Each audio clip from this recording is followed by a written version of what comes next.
Allô?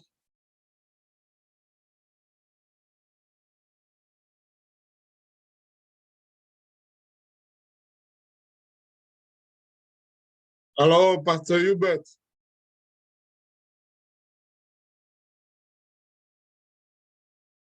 Votre micro n'est pas connecté.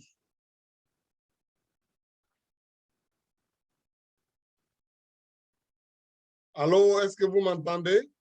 Oui, on vous écoute ici. Ok, c'est On vous bon. écoute. Ouais. Il y a Papa Bruno aussi qui est en train de connecter son audio. Ouais. Ouais. Je suis en train de voir. Parce que ça paraît petit, quoi. Ouais. Oui, ça va maintenant. Oh. Bonsoir, maman Fidéline. Bonsoir, Bishop. Comment vous allez? Je vais bien. Toujours occupé. Le du royaume. Mais je vais très bien. Comment va mon équipe là-bas?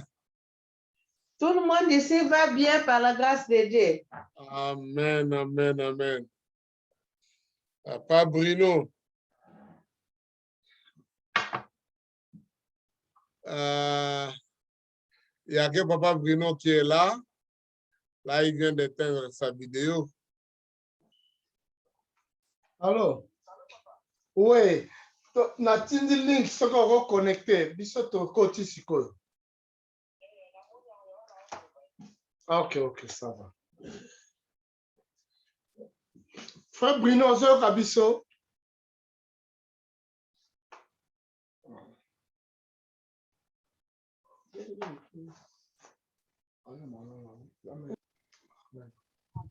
Père, nous te disons merci pour la grâce que tu nous fais en ce jour. Nous recommandons cette session. Je crois, Seigneur, que tu as beaucoup de choses à nous dire, à nous communiquer selon ton plan, ta direction. Bénis chacun de nous et bénis les moyens que nous utilisons. Que la gloire, l'honneur, la majesté soient à toi, qui règne maintenant à jamais. Au nom de Jésus, Amen. Amen. Amen. Encore une fois, félicitations d'endurer, de continuer avec nous ces trainings très spécial avec vous, franchement. Les autres, je les ai dans les cours bibliques, dans les écoles, dans les outils, où on a déjà quelques sessions avec des gens. Mais vous avez eu, donc on a eu une session très particulière. Et je dois dire que votre persévérance est un sens d'honneur pour moi. Que Dieu vous bénisse pour cela.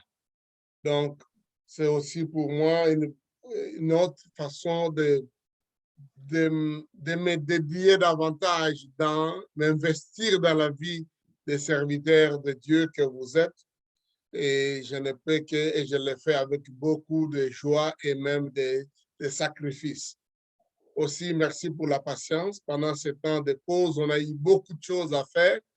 Je pense que donc, vous vous êtes rendu compte, on a eu beaucoup de choses qui ne pouvaient pas nous permettre de faire ce qu'on avait l'habitude de faire.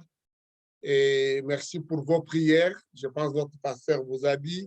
Finalement, ma thèse a été acceptée avec une grande distinction. Donc, je loue Dieu pour cela. Et même, je dois dire que notre université a non seulement apprécié mon travail et ma thèse, mais me donne encore beaucoup d'autres opportunités de commencer une branche de formation dans ce sens-là, ce qui fait que je vais très bientôt mettre certaines des choses que vous avez apprises maintenant, vraiment, qui seront totalement en ligne dans le cadre de notre formation universitaire à des gens qui ont besoin d'obtenir des diplômes, en fait, la formation et puis les diplômes de baccalauréat, c'est pas ce que vous appelez là-bas chez vous, Ouais, c'est des ça, ouais, bacheliers. bachelor, yeah. Oui, bachelor, des bacheliers, et puis les maîtrises, donc les masters, et puis les doctorats. Donc, c'est quelque chose de très bien. Et puis, je loue Dieu pour ça. Ce n'est pas comme votre pasteur, lui, c'est un grand professeur d'université depuis longtemps. Moi, j'ai fait beaucoup de choses que j'ai fait pratiquement dans les cadres souvent informels. Mais je dois vous dire que je ne vais pas exclure le domaine informel, mais je crois que très bientôt, et avec, comme on dit, comment on peut dire, les jumelages avec d'autres universités, des formations comme celle que vous avez, il faut le dire, ça coûtera très, très cher. Ouais, Très, ouais. très cher, Definitely, yeah. sans faute. C'est beaucoup, beaucoup d'argent. Dans Ouais. les milieux américains, non, on ne parle pas de 100 dollars. Hein. On parle ici de 3 000, 4 000 dollars. Vous comprenez Ouais. que c'est quelque chose, moi-même, ça m'a coûté beaucoup, beaucoup de temps et beaucoup d'argent, les moyens. Et l'Amérique où nous sommes, si nous devons marcher avec leurs programmes, ça va représenter cette même sorte de qualité ou cette même sorte de coût par rapport au trading. Donc, s'il faut appeler en termes terre à terre, vous êtes chanceux, vous êtes peut-être parmi les derniers qui reçoivent cette formation de cette façon. Donc, désormais, ça prendra une autre formule. Alors, donc, je suis fier de ça, d'une part. Alors, je sais que je vous avais donné des fiches à remplir. Jusque-là, vous n'avez, bon, je n'ai pas encore obtenu les feedbacks de ça. J'espère que vous avez remis ça entre les mains de votre pasteur, le pasteur Hubert, que j'encouragerais qu'il doit scanner et m'envoyer parce que j'en ai besoin avant que l'on puisse faire les autres étapes. Je suis en train de voir si le Seigneur permet, comme nous sommes en train de voir de plus en plus beaucoup d'ouvertures qui se font dans le domaine des déplacements internationaux, internationaux. Donc, nous pouvons avoir la possibilité d'être ensemble et puis avoir, s'il faut dire, la cérémonie avec vous aussi. Donc, mais jusque-là, il me semble qu'il y a ouverture, lockdown, ils peuvent me dire, donc on ne sait pas jusqu'à quand toutes ces ouvertures de placements, de voyages vont devenir possibles. Mais quel qu'en soit, ce que vous êtes en train de recevoir, ce que nous sommes en train de partager ensemble, c'est utile déjà par rapport à votre ministère et aussi à l'appel que vous avez. Donc, j'attends et je serai content d'obtenir vos fiches. Dans les dernières séances que j'ai eues, je vous avais demandé de poser des questions de difficultés dans la façon dont vous devez remplir les fiches parce que c'est déterminant. Donc, je sais que vous avez continué à bien faire. S'il y avait des questions, s'il y a des questions ou quelques besoins d'éclaircissement, je serai content de les avoir. Mais j'attends vos fiches, donc les retours.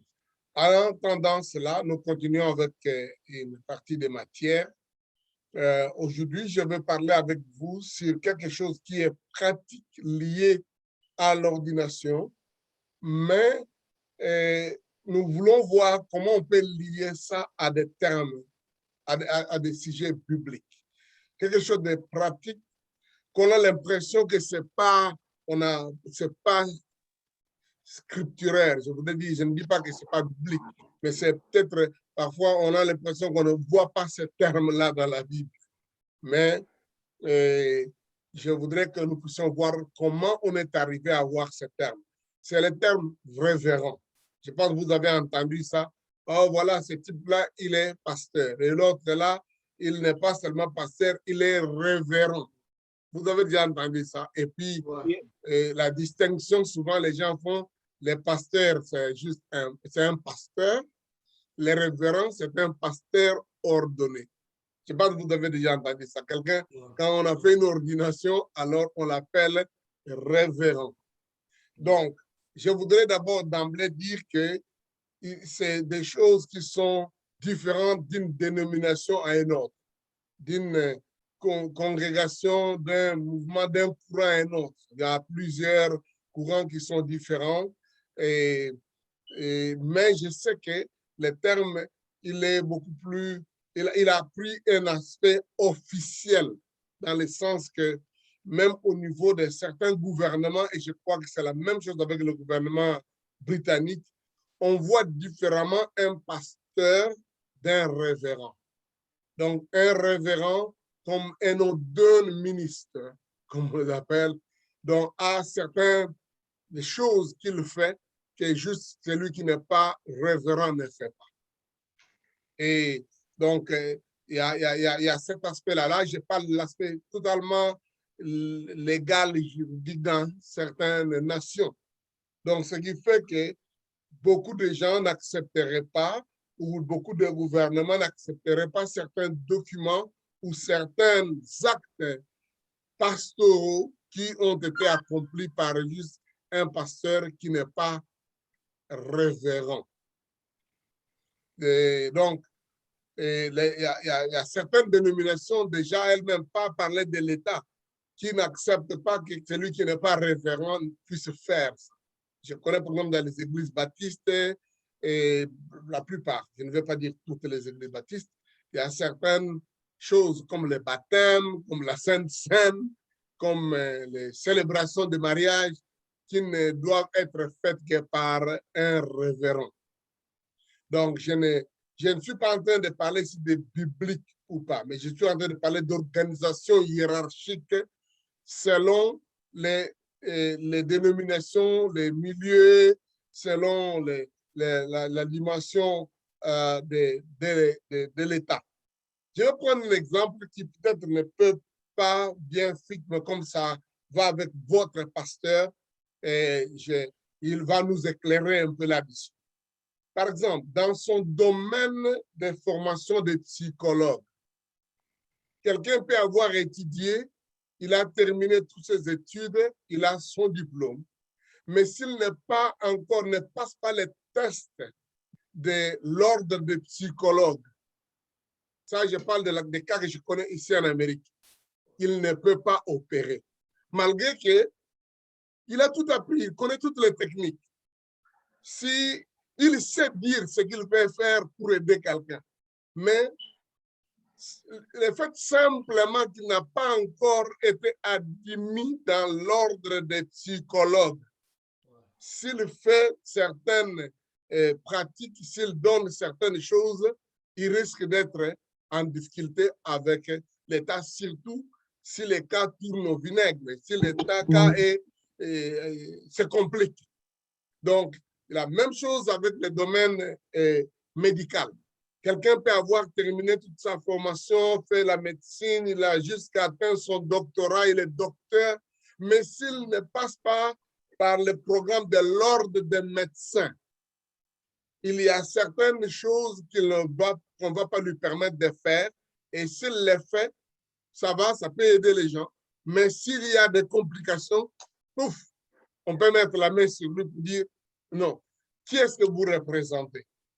La même chose dans l'ordre des juristes, dans le domaine du droit, des avocats. Il y a un ordre des avocats. Donc, si quelqu'un, après avoir terminé, il passe par les barreaux, comme on dit, ça n'a rien à voir avec les études. Il a déjà toutes les études. Mais s'il ne passe pas au barreau, il ne peut pas exercer certaines tâches ou certaines positions. Quand bien même il connaît la matière, il peut défendre des cas, il peut juger. Donc, il y a un peu ça. Et c'est souvent, cela a été lié à ce que nous appelons les fonctions nobles ou les carrières, les professions nobles ou les professions à toge. Je ne sais pas si vous comprenez. Donc, des gens qui, pour exercer leur travail, ils portent une toge. C'est-à-dire, la même chose dans le domaine aussi, dans cette série, il y a aussi un domaine des enseignements.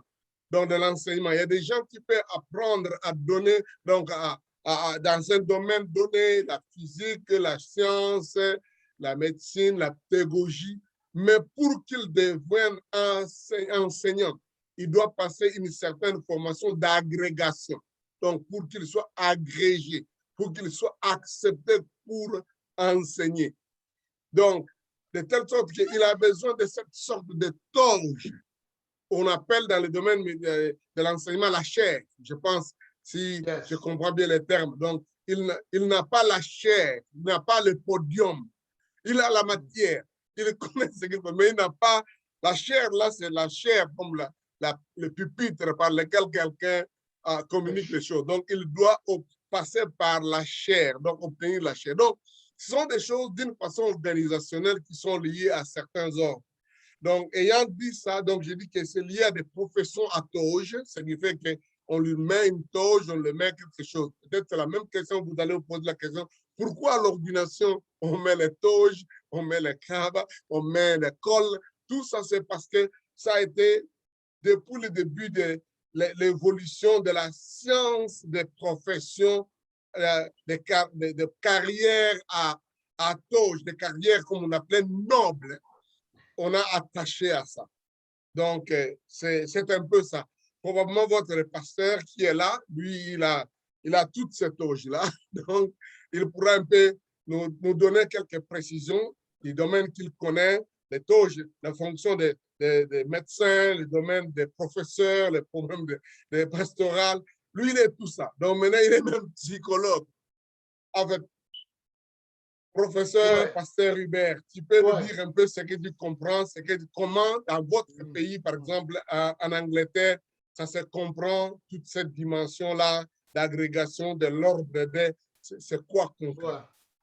Non, ce que vous dites là, c'est vraiment vrai parce que c'est ici en Angleterre, c'est vraiment pris au sérieux. C'est pris vraiment au sérieux. D'abord pour les Minister of Religion. Ça signifie les révérends, comme le bishop dit. Ici, chez nous, quand vous êtes Minister of Religion, vous avez l'autorisation de signer pour que quelqu'un puisse avoir la nationalité. Ici en Angleterre, la personne peut avoir le driver license. Ici en Angleterre, vous avez droit à signer comme les authorized person qui peut avoir ça pour permettre que la personne ait ça. Et c'est la même chose, vous verrez que si vous n'êtes pas quelqu'un qui est lié à l'Église, vous allez chercher un avocat, vous allez chercher un GP qui est un médecin, vous allez chercher un enseignant qui peut signer ces documents-là officiels. Pourquoi? Parce que ce sont des professions qui sont protégées. Ces gens-là sont agrégés, ils sont associés à une organisation qui les surveille. C'est vraiment ce que vous dites là. Par exemple, ici chez nous, moi je suis agrégé comme psychologue, mais dans les groupes des York, parce que je suis à l'université de York. Ça signifie tout patient qui arrive en Angleterre, qui veut avoir les traitements, s'il veut vérifier, il va vérifier mon nom et on va lui dire qu'il est enregistré dans cette organisation-là. Et donc, j'ai le droit de m'occuper, de s'occuper de malades. Donc, c'est vraiment très sérieux. Il nous bouffe aussi un peu beaucoup plus d'argent parce que nous devons payer chaque année pour ça. Et il nous envoie la carte où c'est écrit docteur, tout ça avec tous les détails.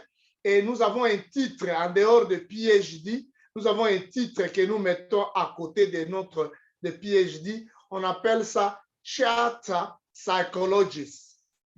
Donc, ce sont des trucs qu'on a mis pour vraiment protéger les malades, pour protéger les individus. Et le gouvernement ici prend ça vraiment au sérieux.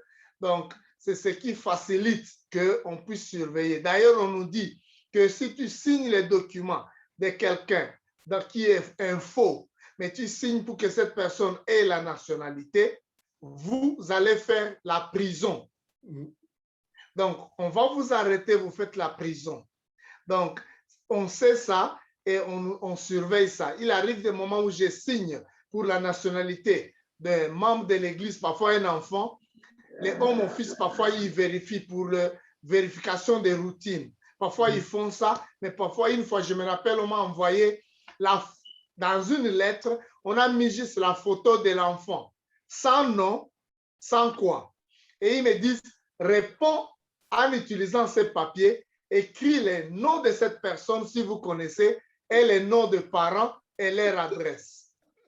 Donc, c'est juste pour vérifier si ce que vous faites, c'est sérieux. Donc, c'est vraiment, il y a la rigueur, il y a le sérieux et tout que l'on vérifie dans cet ordre-là. Ici, on respecte ça.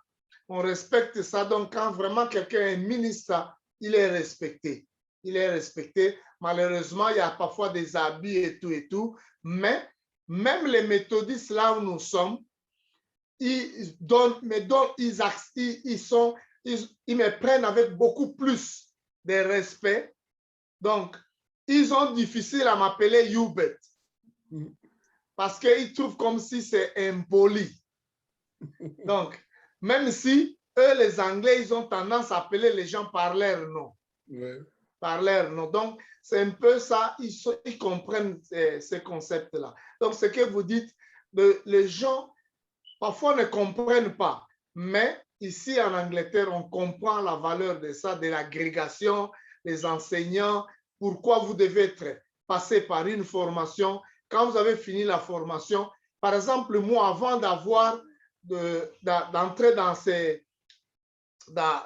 des chats de psychologistes, il fallait 2 personnes qui sont dans cet ordre-là de psychologistes puissent signer ma référence.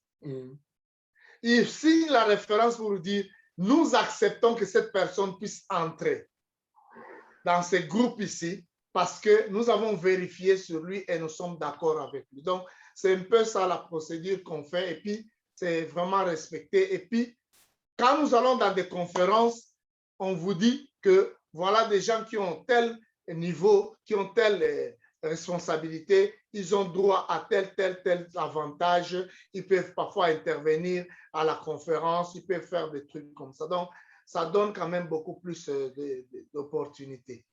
Donc, c'est ça. Il y a certaines personnes qui ne payent pas, qui ne préfèrent pas être membres de ça, mais ils sont bloqués parce qu'il y a certaines choses où ils ne sauront pas avoir, certains avantages.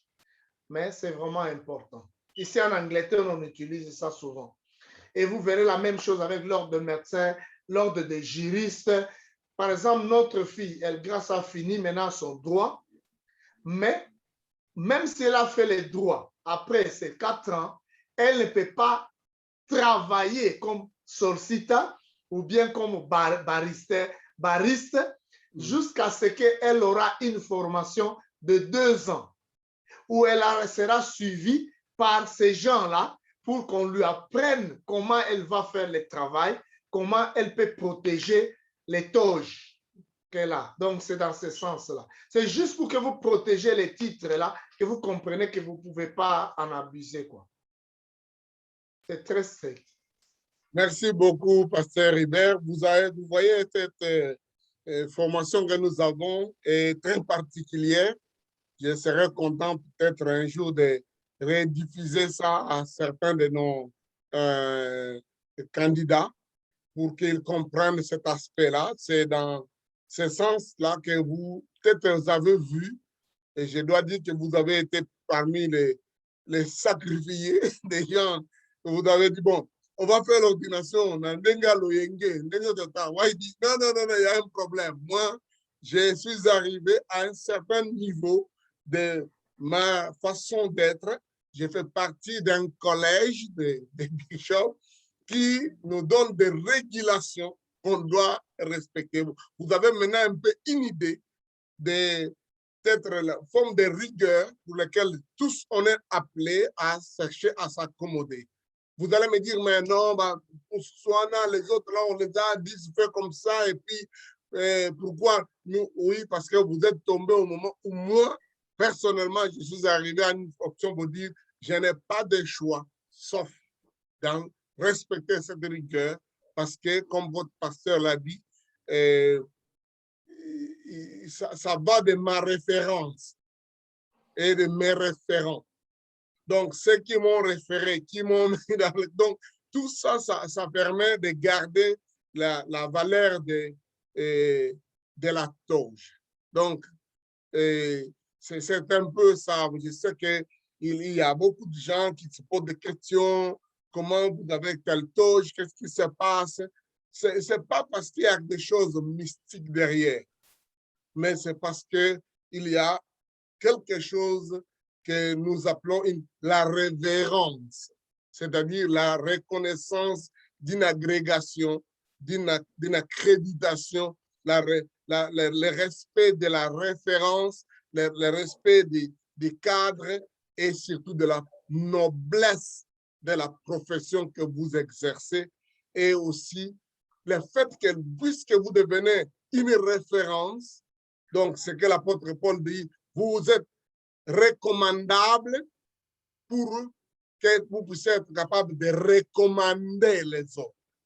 C'est-à-dire, quelqu'un a parlé de vous positivement pour que vous puissiez être capable de parler des autres. Donc, c'est une accréditation double. Vous l'avez obtenue pour que vous puissiez la donner aux autres.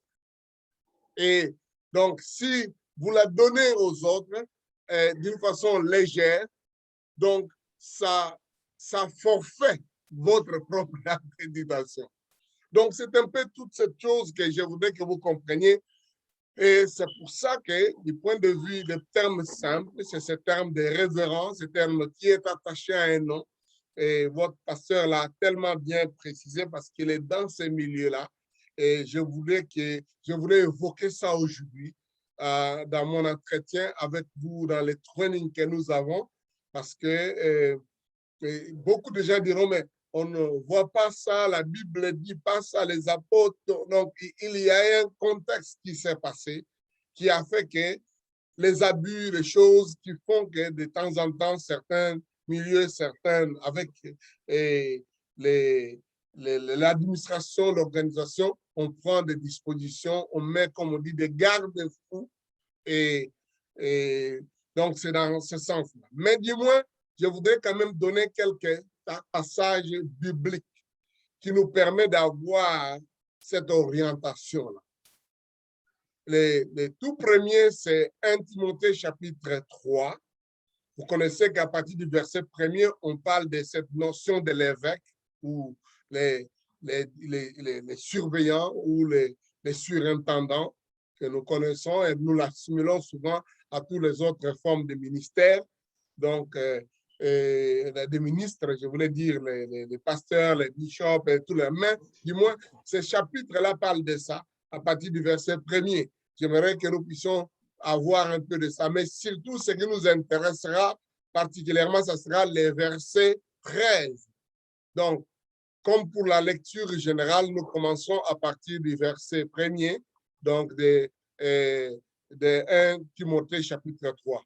Il dit, cette parole est certaine. Si quelqu'un aspire à la charge d'évêque, il désire une œuvre excellente. Vous vous souviendrez, la fois passée, on a parlé longtemps de la notion d'aspirer. Ici, on a dit aspirer, ce n'est pas juste avoir une ambition pour.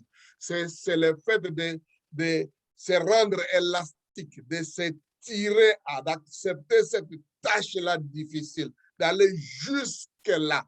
Donc, c'est un peu ça, c'est pas juste une ambition. Je voudrais devenir bishop, je voudrais devenir pasteur, tout ça. Non, non. Le terme qui est ici est différent. Aspirer ici, c'est vraiment comme quelqu'un qui accepte qu'on les tire comme un élastique jusqu'à tenter de vouloir se casser. Donc, il désire, il zéloute une œuvre excellente. Il faut donc que l'évêque soit irréprochable, mari d'une seule femme, sobre, modéré, réglé dans sa conduite, hospitalier, propre à l'enseignement. Il faut qu'il ne soit ni adonné au vin, ni violent, mais indulgent. Pacifique, désintéressé. Il faut qu'il dirige bien sa propre maison et qu'il tienne ses enfants dans la soumission et dans une parfaite honnêteté. Car si quelqu'un ne sait pas diriger sa propre maison, comment prendra-t-il soin de l'Église de Dieu? Il ne faut pas qu'il soit un nouveau converti, de père qu'enflé d'orgueil, qu'il ne tombe sous le jugement du diable.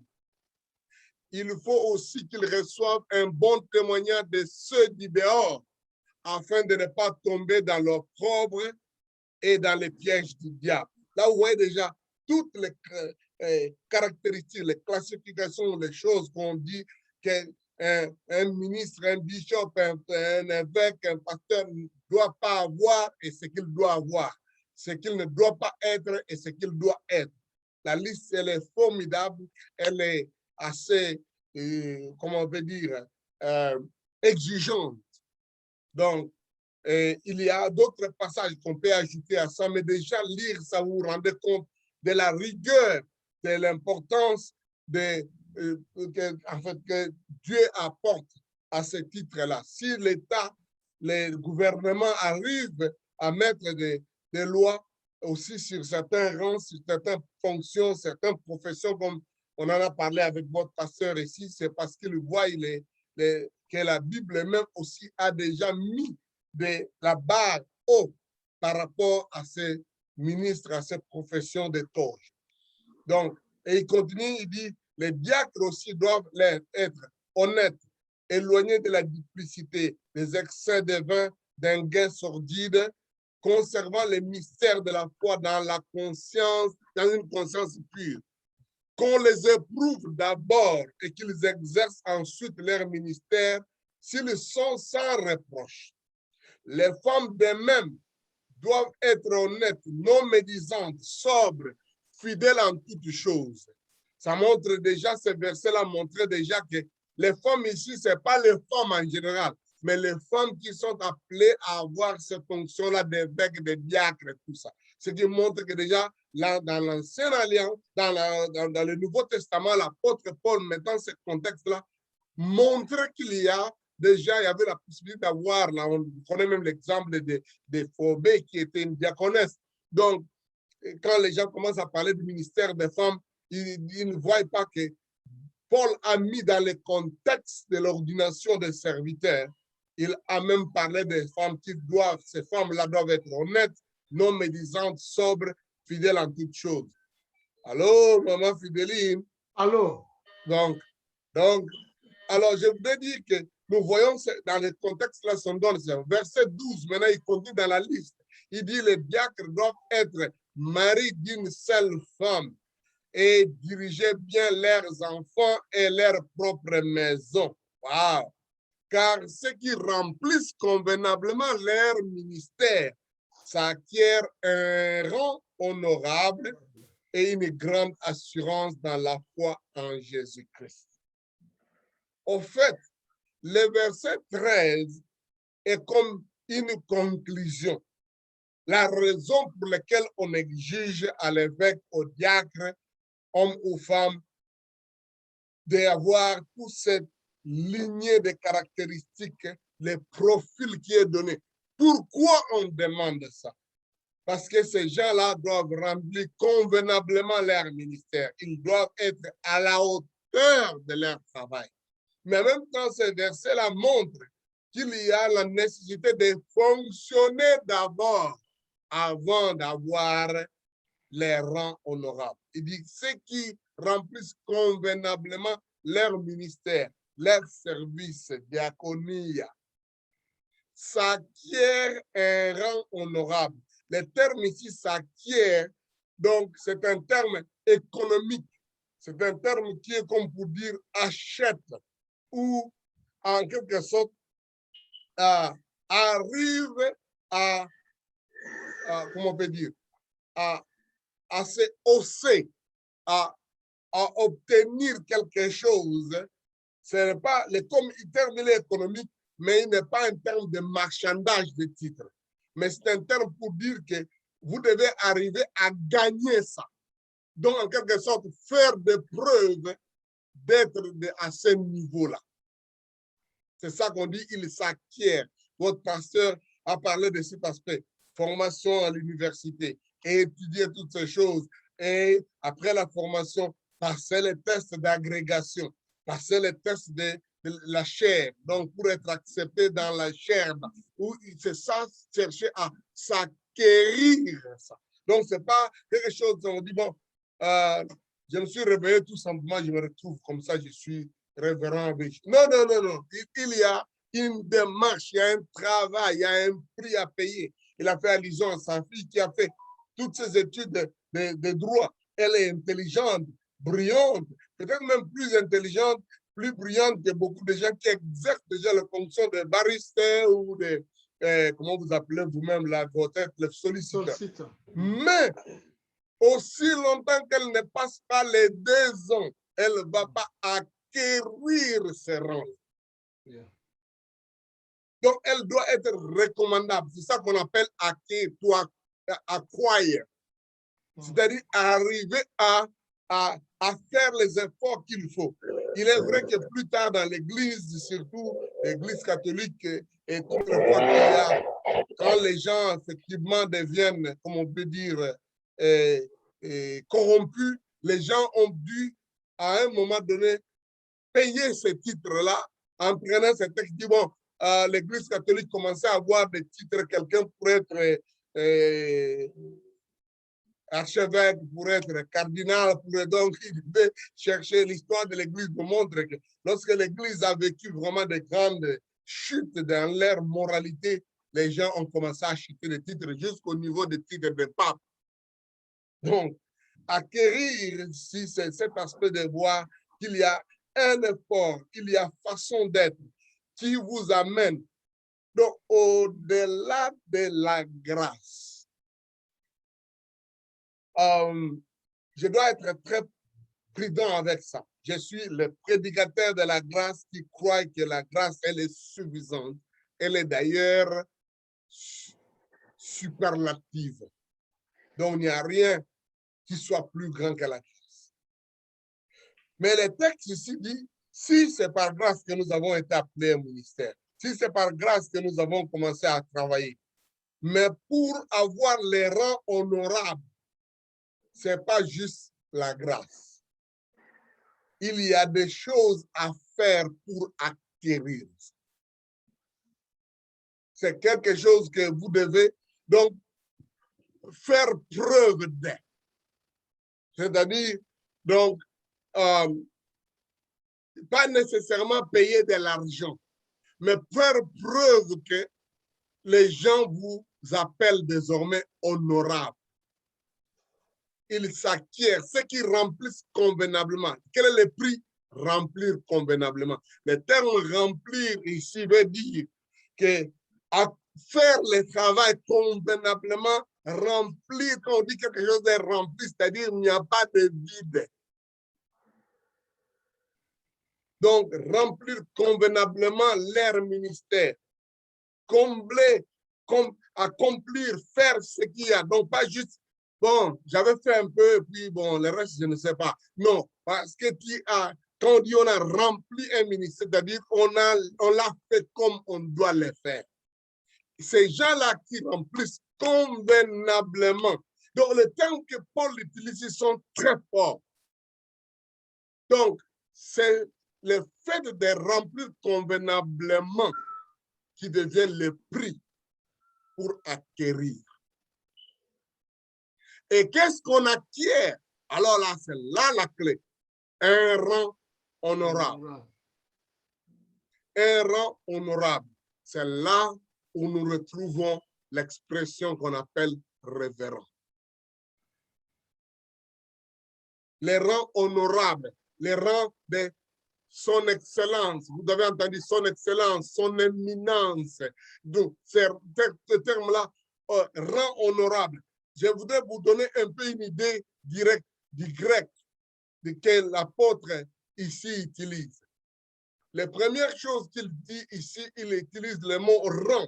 Le terme grec, c'est batmos, B-A-T-H-M-O-S, qui signifie rang, étape, marche, degré de dignité.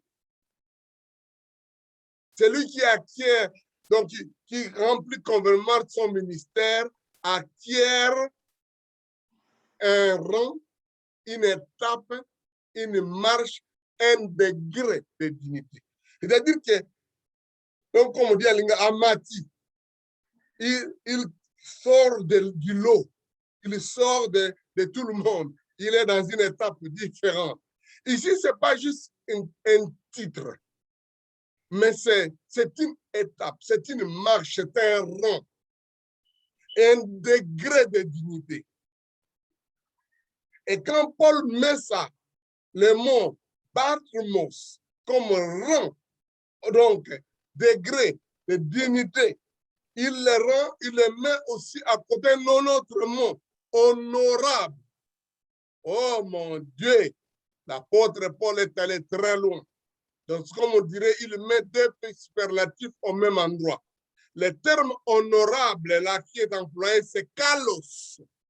K-A-L-O-S, qui signifie beau, meilleur, littéralement ou moralement, valable, vertueux, en apparence ou en façon d'être utilisé, qui signifie distinguer. C'est quelque chose, c'est quelqu'un qui se distingue.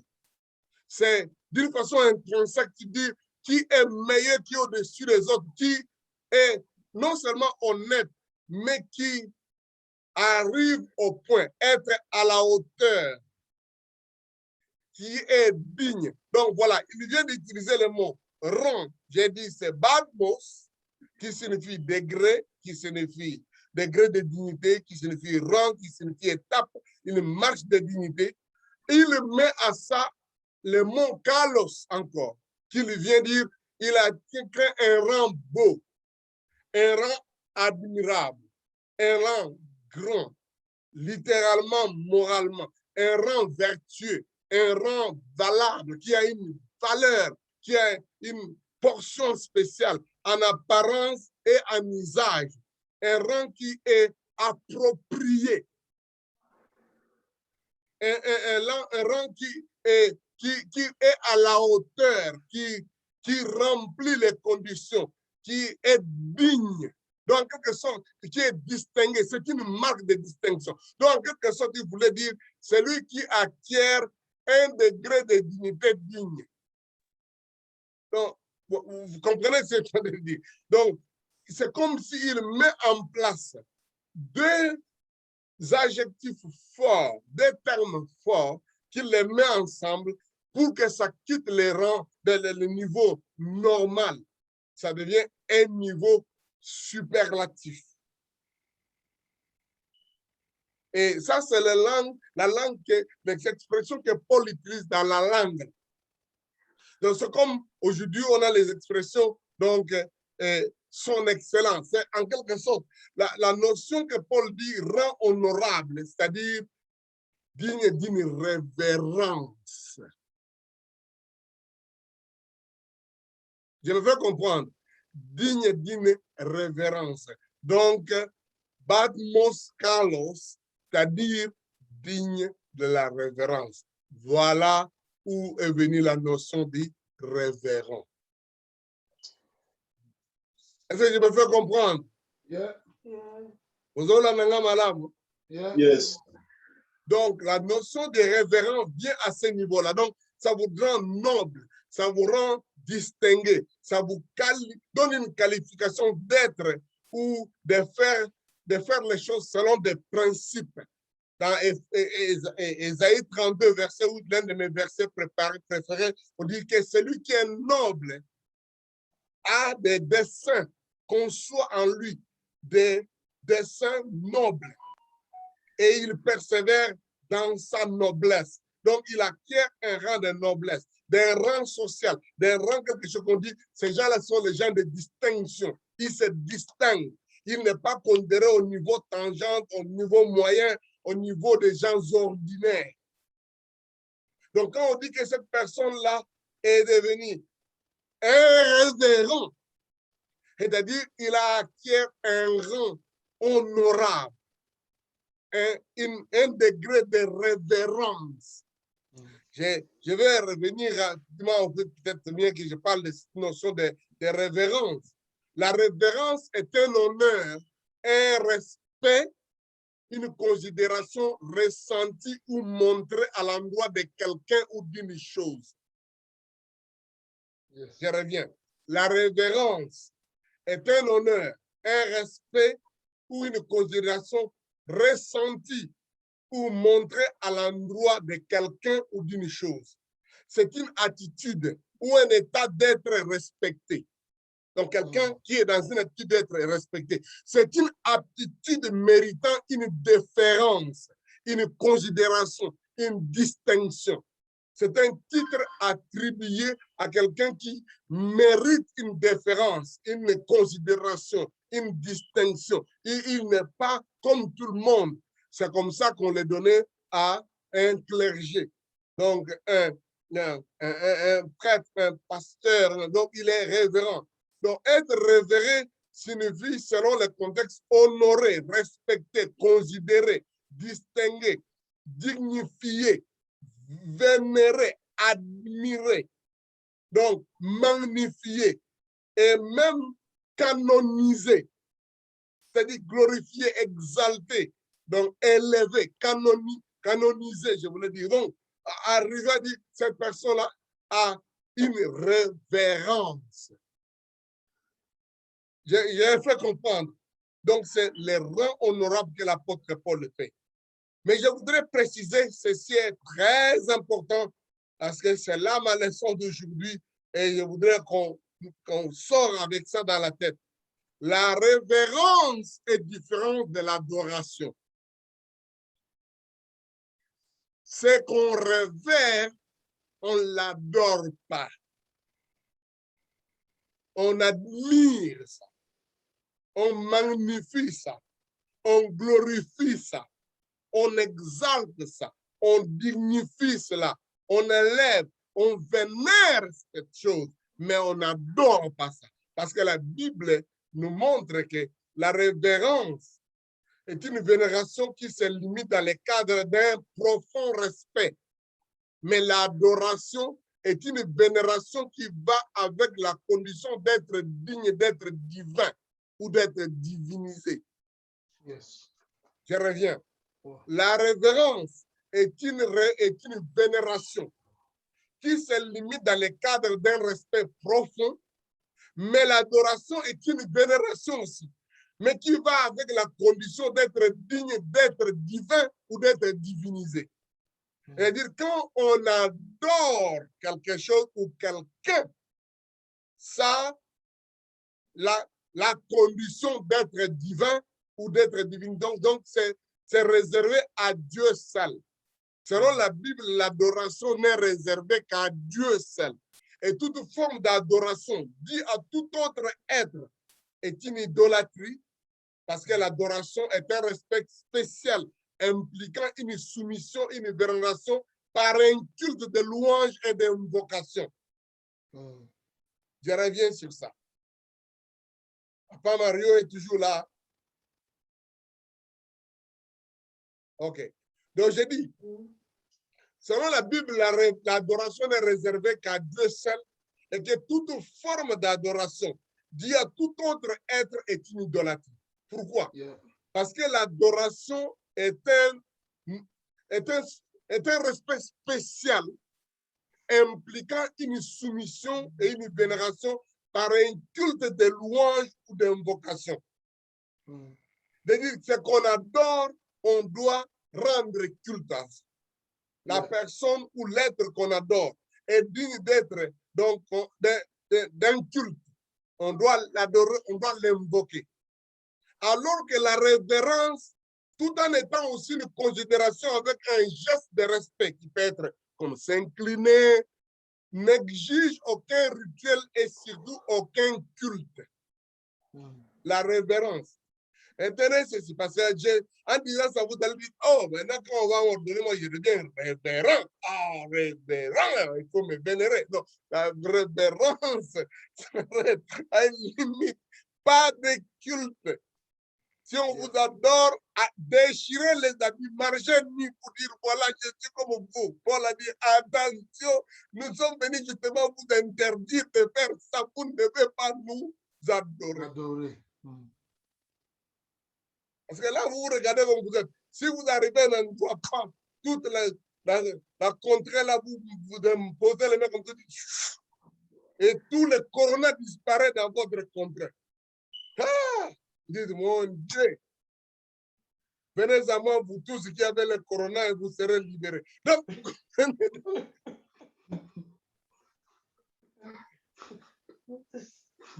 Donc, veillez sur ça. La révérence, donc, on ne doit jamais, on peut avoir des gestes, des formes d'inclinaison, quand les gens vous saluent, c'est révérend, serviteur de Dieu, Moussal Nanzambe. Non, c'est bon. Mais c'est le koum là n'est pas l'adoration. Parce que ça ne doit pas exiger un rituel ou un culte. Quand vous voyez quelqu'un, soit-il prophète ou pape ou qui, quand il vous demande qu'on lui doive un culte, il y a un problème. Ce type-là, elle est en train de toucher l'intouchable. Il faut le quitter le plus rapidement possible. La révérence est tout simplement une façon de traiter quelqu'un ou quelque chose avec respect ou estime. Souvent, dans ce sens, on y ajoute avec révérence. Donc, on traite quelqu'un, on a accueilli quelqu'un avec révérence. On a accueilli un président, un clergé, une autorité, un héros, une célébrité avec révérence, avec ovation. Donc, avec, ça peut être dans le sens d'émerveillement. On est émerveillé. Oh! Donc, on reçoit une distinction. C'est là où vous voyez les gens se lèvent et applaudissent. C'est normal. La Bible nous montre que c'est faisable. Sauf qu'on ne doit pas rendre un culte. Dans l'histoire, le terme révérend est un titre ecclésiastique lié à la reconnaissance d'un individu par la hiérarchie de l'Église à travers une certaine procédure ou une cérémonie solennelle comme l'ordination ministérielle. Donc, dans la Bible, dans l'histoire, donc on avait toujours cette notion-là. Oh, voilà, ce type-là est révérend parce que c'est lié à une reconnaissance solennelle par une église, par une dénomination, au travers d'une procédure, d'une cérémonie solennelle, comme l'ordination. On dit à tout le monde, voici maintenant, ici. Et donc, ça, c'est très important pour vous de connaître ça. Et comme j'ai dit, Paul dit que ceux qui remplissent convenablement leur ministère, c'est pour ça que, en voyant cette notion-là, Paul dit, et ces gens-là s'acquièrent un rang honorable, font preuve, ont prouvé que, ont montré que. Et là, vous comprenez que ça ne doit pas se faire pour un nouveau converti, pour quelqu'un qui vient d'arriver, pour un parvenu, pour quelqu'un parce qu'il a, hein, il chante bien, pour son visage est très intéressant, c'est parce qu'il donne un peu plus d'argent. Non, non, non, non, non, non. Il doit être quelqu'un qui a passé un temps. Donc, on dit, le texte dit qu'on les éprouve d'abord, qu'ils fassent des preuves, qu'ils passent le temps pour ça. Et alors, on pourra les appeler excellence. C'est très important. Son éminence. Ce sont tous des termes qui sont liés les uns les autres. Bon, je sais que dans les hiérarchies organisationnelles de dénomination, on voit tel, on peut dire celui-là c'est révérend, l'autre là c'est son excellence, un autre là c'est une éminence. Mais c'est toujours une façon juste de montrer, de faire quelques différenciations des degrés, des rangs que les gens sont en train d'acquérir. Et cela est très important. Et je disais que les termes, donc là que nous voyons dans la Bible, dans Hébreu, dans 1 Timothée 1,13, nous pouvons l'assimiler, ou en quelque sorte, c'est l'ensemble des rangs honorables, c'est l'aspect d'avoir une révérence, d'avoir une déférence, une considération, une distinction, une marque. Et cette notion-là, c'est quelque chose qu'on doit prouver, on doit mériter ça. On doit arriver à avoir, comme on dit, un profil qu'on a rempli. remplis ceci, remplis cela. Donc, alors, on arrive, bon, c'est pas comme aujourd'hui où les gens se lèvent avec un décret à partir d'aujourd'hui, tu es duc de Boston. Même pour nommer les gens ducs, vous comprenez ce que ça signifie là chez vous. Chez nous, là-bas, on a les rois de la forêt, les rois des animaux, les rois de tous ces titres-là, parce que quelqu'un est une célébrité, il dit, donc, Colo Budget. Donc, voilà. Donc, vous comprenez ce que ça signifie aujourd'hui. On est dans un culte des titres d'une façon terrible. Bibliquement, on a ce terme que Paul utilise, rend honorable, mais aussi Paul utilise d'autres termes. L'apôtre Paul, par exemple, dans Galates chapitre 2, pour désigner certains apôtres, il les a appelés les colonnes ou les gens les plus considérés. Je voudrais comprendre ce texte-là de Galates chapitre 2. Vous allez voir comment l'apôtre Paul distingue ces autres gens. Il montre que ces gens-là, pas d'ailleurs lui, l'apôtre Paul qui les distingue, mais il montre que c'est comme ça que l'Église jugeait ces gens-là. Galates chapitre 2, nous prenons, il parle de lui-même quand il arrive à Jérusalem. 14 ans après, à partir du verset 1, j'ai monté de nouveau à Jérusalem avec Barnabas, ayant pris aussi Tite avec moi. Et c'est puis d'après une révélation que j'y montais. Je leur ai exposé l'évangile que je prêche parmi les païens. Je l'exposais particulièrement à ceux qui sont les plus considérés, afin de ne pas courir ou avoir couru en vain. Il dit, je l'ai exposé à ceux, donc, pas en particulier, à ceux qui sont les plus considérés. Il utilise ce terme-là, ceux qui sont les plus considérés. Cela est très important. Donc, nous allons voir, il utilise les mêmes termes. Il va utiliser ça, mais aussi il met le contexte. Verset 6. Il dit, ceux qui sont les plus considérés, quels qu'ils soient, j'ai déjà dit, cela ne m'importe pas. Dieu ne fait pas d'acception de personne. Mais ceux qui sont les plus considérés ne m'imposèrent rien. Au contraire, ouais, l'évangile qui m'a été confié pour les incirconcis comme à Pierre pour les circoncis, celui qui a fait de Pierre l'apôtre des circoncis a fait de moi aussi l'apôtre des païens. Et ayant reconnu la grâce qui m'a été accordée, Jacques, Céphas et Jean, qui sont regardés comme, verset 9, des colonnes, me donnèrent à moi et à Barnabas la main d'association afin que nous allions vers les païens et vers les circoncis. Très important. Donc, dans ce texte, Paul répète 2 fois le mot les plus considérés et à ces gens-là, il attache aussi l'expression les colonnes. On dirait aujourd'hui, je suis allé en particulier exposer ce que j'enseignais aux révérends. À ces excellents, les éminents, et il les nomme Pierre, donc Céphas, Jean et Jacques.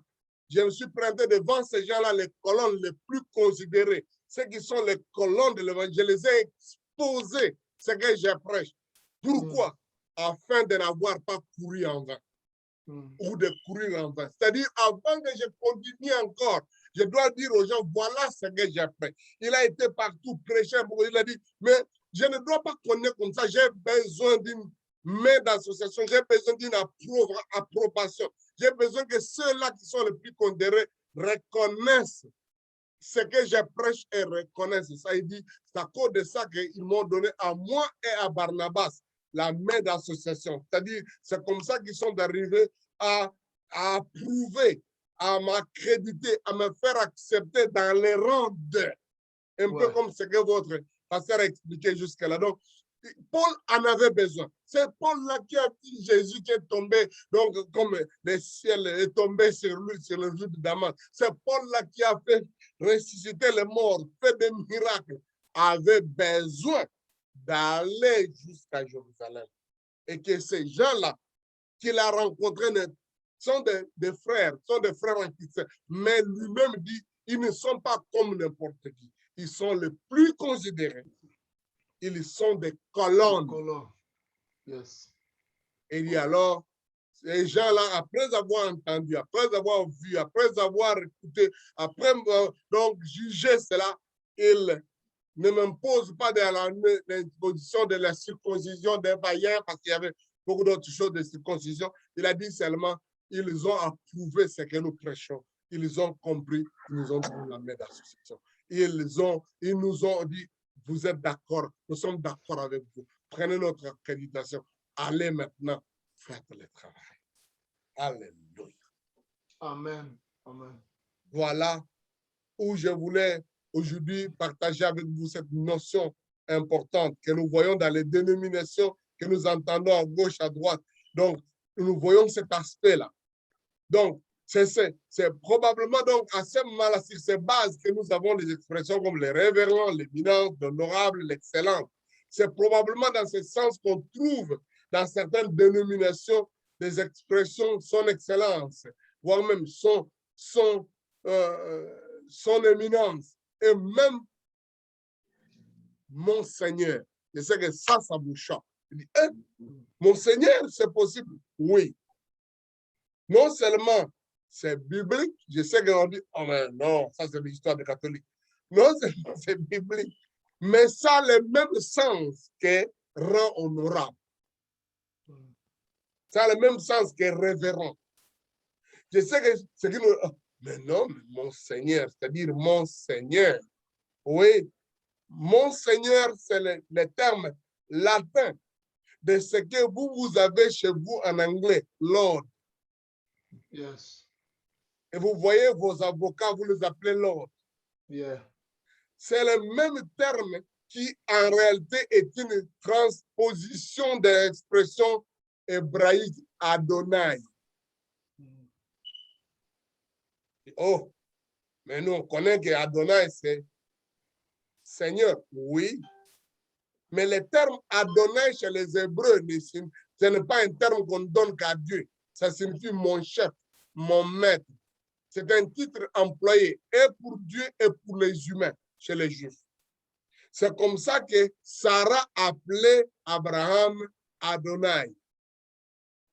En quelque sorte pour dire mon maître, mon chef.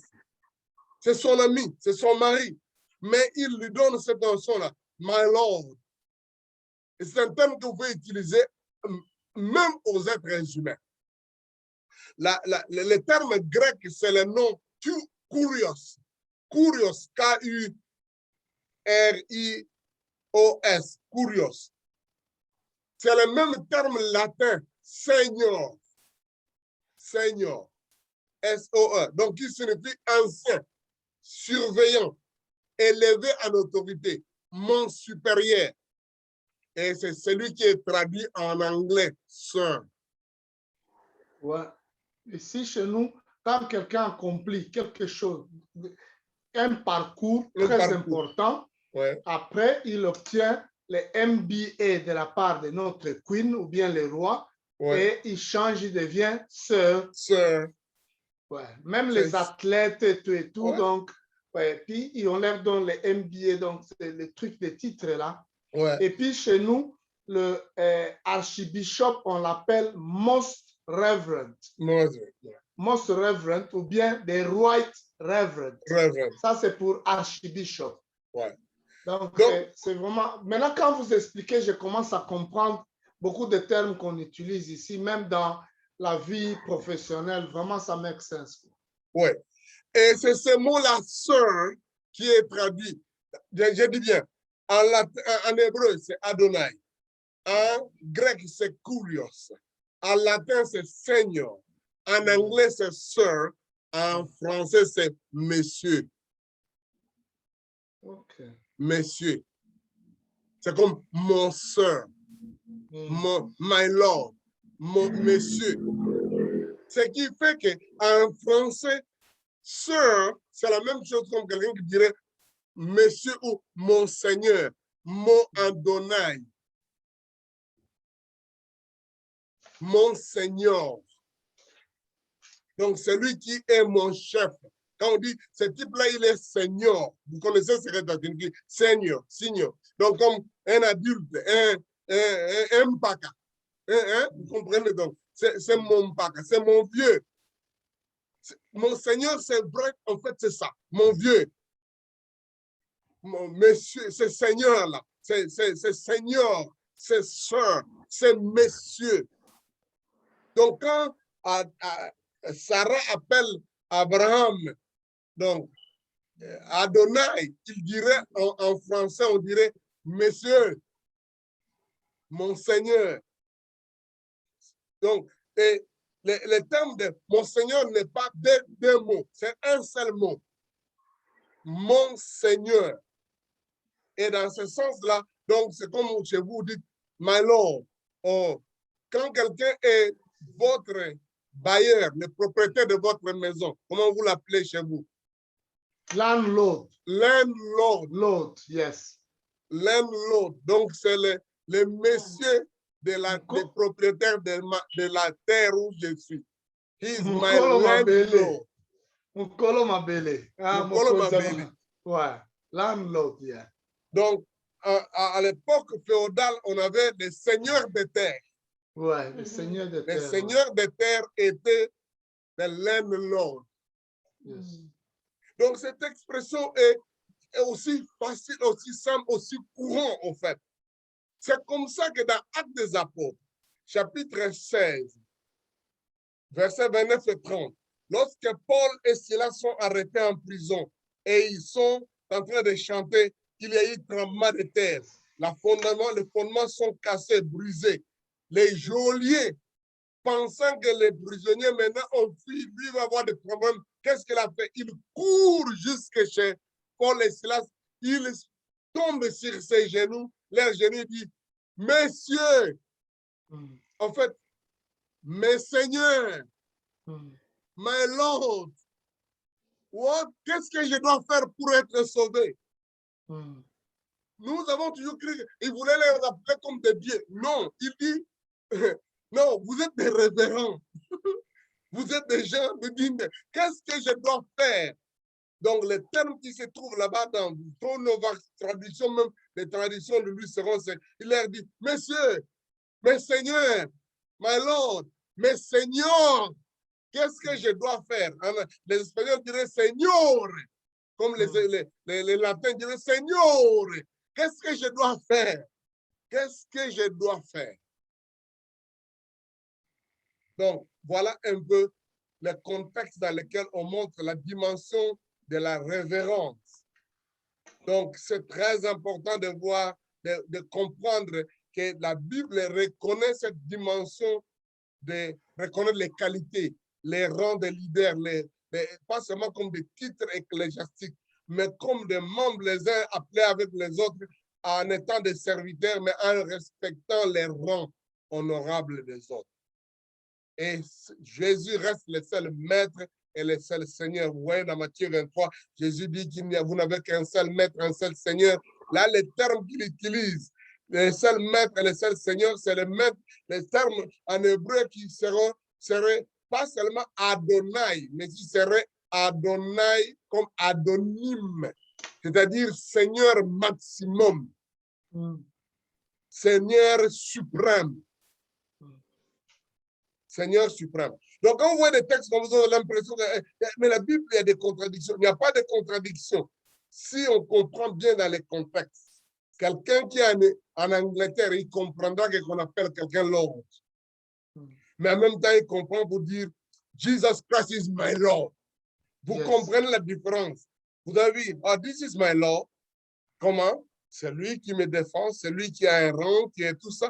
Mais quand on parle de Jésus-Christ, il est my Lord, vous voyez vous-même qu'il y a une différence. Celui-ci, je lui dois de la distinction, je lui dois de l'honneur, je lui dois de la révérence, mais Jésus-Christ, je lui dois, en dehors de l'honneur, de la révérence, je lui dois l'adoration. L'adoration, le culte. Le culte.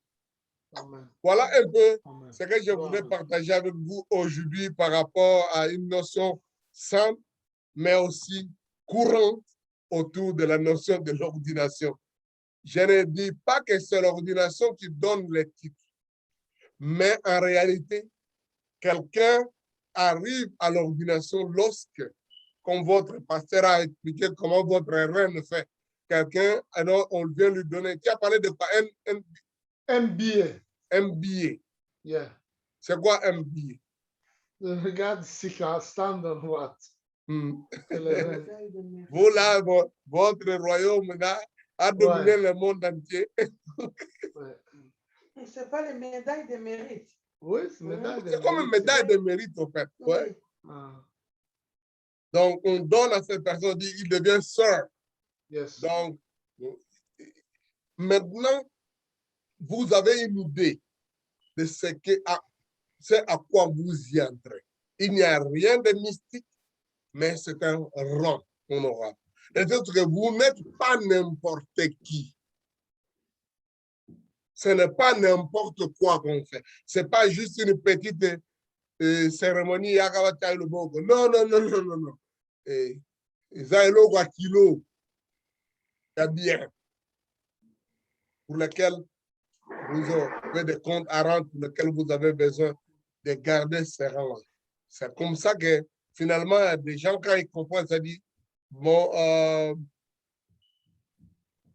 aux Zélandais, Zamba Sunga.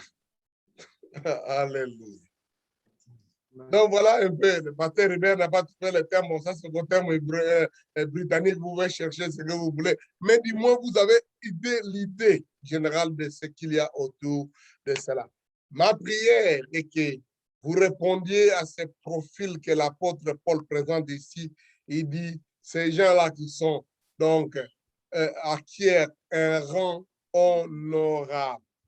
Parce qu'ils s'acquièrent ces rangs-là à cause du fait qu'ils remplissent convenablement leur travail. Leur ministère.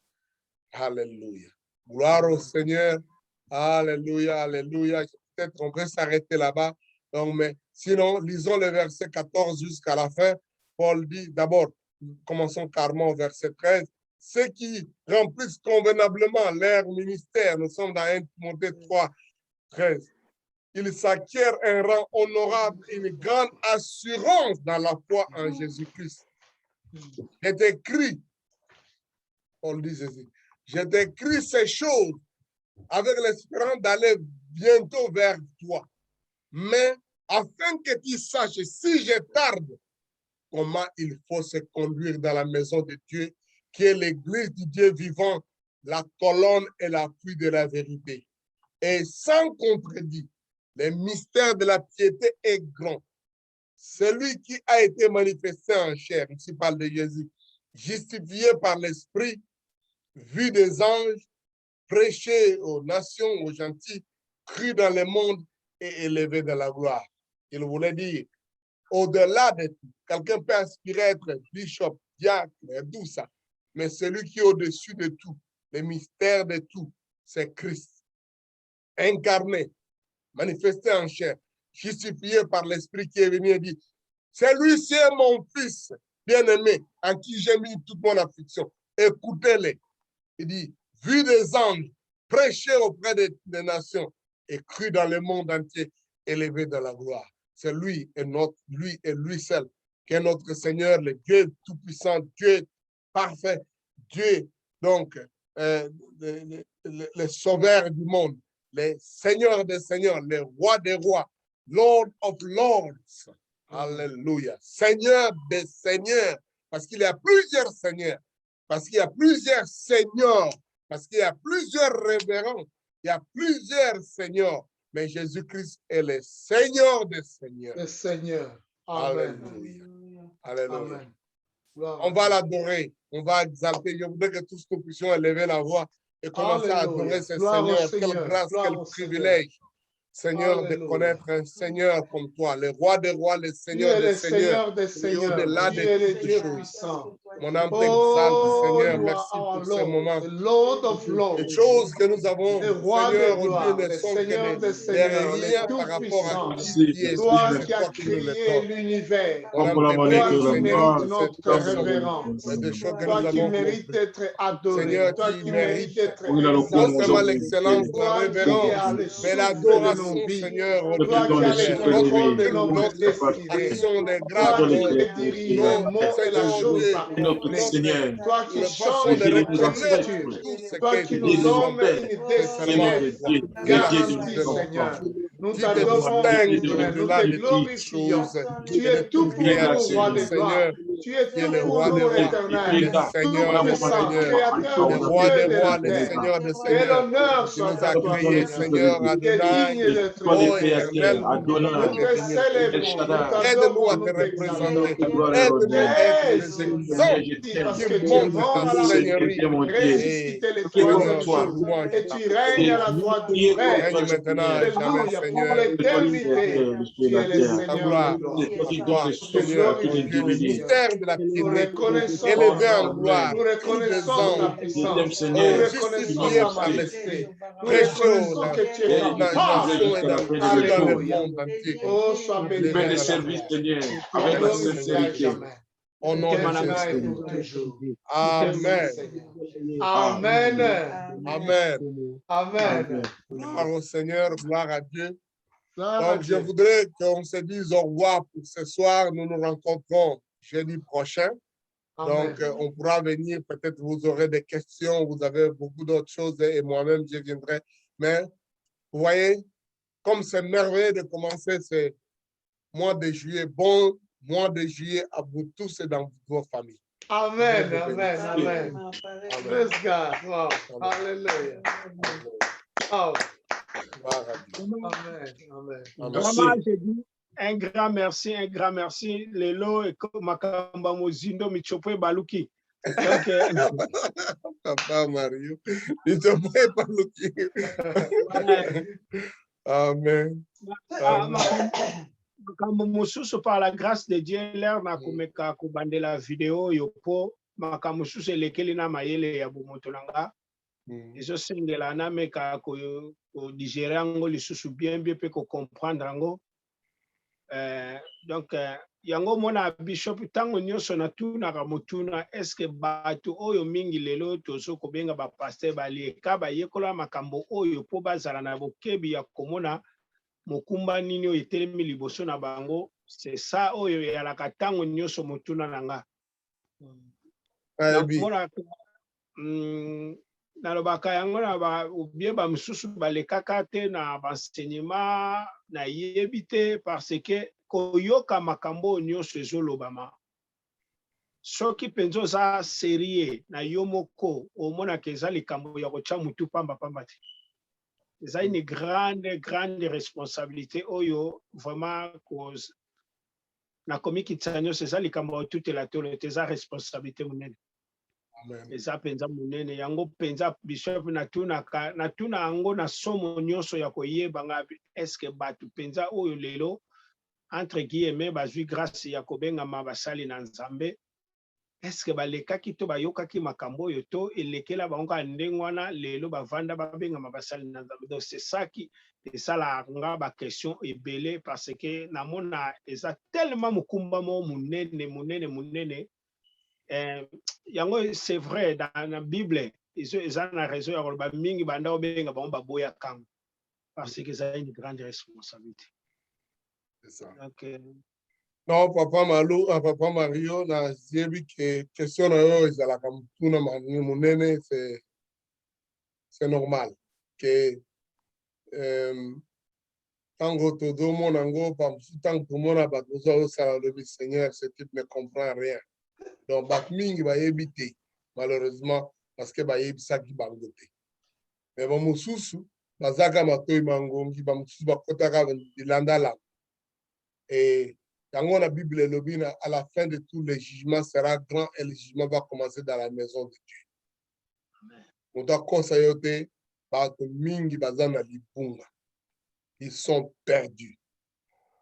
Beaucoup de gens prennent beaucoup de choses à la légère. La Bible dit, donc, C'est un piège pour un homme de prendre à la légère un engagement sacré. Et notre désir, mission à biso, de continuer à avertir, à alerter et à éclairer. Donc, nous avons pesi bino biso occasion ya kozala ba session oyo. Po nzambe azana temps ya kubanda ya kupesa orientation ya bato mosusu, ya ndenge mosusu. Et c'est pour ça que nous avons temps oyo. Pour que biso to koya te tozala te lokola bato nyonso. C'est tout ce que je peux te dire. Donc, considérer encore le privilège de grâce aux hommes à Pessivo, avant de se lancer. Parce que, il fallait la kota, mais finalement, non, je ne peux plus continuer dans cette histoire. Ce n'est pas une aventure. Mais un jugement est sali. Prière n'a pas sali. Nzambe a abongisa. C'est notre prière. Et Dieu est souverain dans sa grâce. Il est en train de faire beaucoup de choses pour lesquelles on ne peut que lui être reconnaissant. Donc, Tokoba et Nzamba Kusunga. Amen. Amen. Azosunga déjà. Et aussi retenez Nzamba Zana Batunaye. Il y a beaucoup d'appelés, mais peu d'élus. Batunaye et Bazali, ils font du bon travail et nous devons être reconnaissants à Dieu. Ce ne sont pas des gens parfaits, mais c'est des gens sérieux avec Dieu. Et Nzamba Kusunga a Sabisaba porte nyonso et que Bendele Yesu. Donc, le flambeau de Christ et Tikalaga et Telemi. Amen. Que ça reste. Et Dieu a ces gens. Et la Bible dit il y a des vases d'honneur mais qui ne se suivent pas au milieu d'une génération perverse. Et que nous puissions briller comme des flambeaux désormais. Donc, au Koutana, après, en tout cas, ça a été un plaisir de passer cette session à Bino. Donc, à la prochaine. Donc, jeudi prochain. Merci en tout cas. Merci. Comment Tindi link à À vidéo. Comme ouais, ça, Papa Franck va suivre ça aussi. Oui, je vais vous envoyer les liens. Ouais. Ce que je vais faire, oui. Comme d'habitude, je vais mettre ça sur YouTube, ouais. Sur ma chaîne. Laissez-moi d'abord arrêter l'enregistrement.